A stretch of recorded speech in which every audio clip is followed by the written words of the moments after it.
এই জন্যে আমি বারবার আপনাদেরকে মনে করে একটা কথা, আমার জীবন থেকে উপলব্ধি করি একটা কথা, যে একমাত্র আল্লাহ ছাড়া এই পৃথিবীতে এবং পরকালে আমাদের আপন বলে কেউ নাই। বাকি সবাই সবার স্বার্থের জন্য আছে। মানুষ মানুষের অবস্থানকেই মূল্যায়ন করে, মানুষ মানুষের অবস্থানকেই মূল্যায়ন করে। আল্লাহ রাব্বুল আলামিন আপনার ভিতরটাকে ভালোবাসেন। দেখেন, আপনি যখন নামাজ পড়েন নাই, আল্লাহ পাক কিন্তু আপনাকে ধ্বংস করে দেন নাই। আল্লাহ পরম করুণাময় আপনাকে হেদায়েত দিয়ে নামাজি বানিয়ে দিয়েছেন।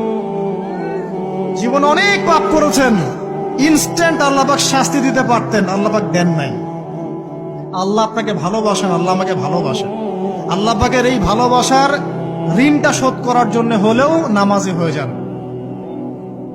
আল্লাহর পথে ফিরে আসেন, দিনের জন্য কিছু করেন, দিনের ফিকির করেন, পড়াশোনা করেন।